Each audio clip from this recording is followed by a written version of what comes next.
तशी जीवनातली घडी असून इथपर्यंत जमलेली. माझ्या सही चव्हाण साहेब तुमच्या डाव्या हाताला बसलेला आहे. राष्ट्रवादीचा अध्यक्ष आहे. याचं जाण आणि भानीव ठेवून ही घडी अशीच राहू दे.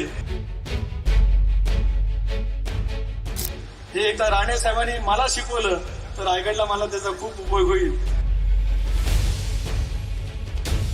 सिंधुदुर्ग जिल्हा पर्यटन जिल्हा म्हणून घोषित केला. लोकसभेचे खासदार म्हणून सुद्धा आपण त्या ठिकाणी काम करतात. अशा वेळेला नितेश असेल आपला विचाराचा वारसा चालवण्याचा त्या निमित्ताने प्रयत्न करतायत. वाचन हे तुमचं आहेच.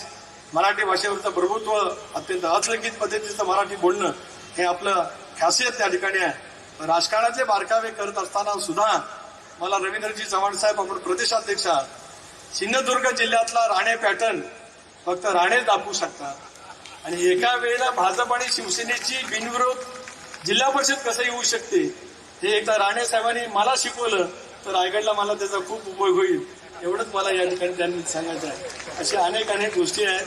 त्याहीपेक्षा आज त्यांच्या अमृत महोत्सवी वर्षाच्या सुरुवातीलाच आपण सार्वजनिक या क्षणाच्या ऐतिहासिक क्षणाचे साक्षीदार आहोत. त्याचं मला स्वतः या ठिकाणी उपस्थित राहता आलं याच्याबद्दल मला मनापासून आनंद आहे. राणेसाहेब आपल्याला उदंड आयुष्य मिळावं.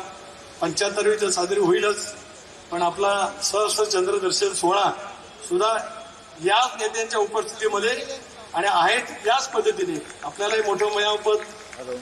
बोललं तर पुन्हा बोलतोय. मी देवेंद्रजींना बोलतोय. गडकरी साहेब सुद्धा तिथे आहेत. आणि एक सुंदरसं भावगीत आहे. जीवनातली घडी अशीच राहू दे.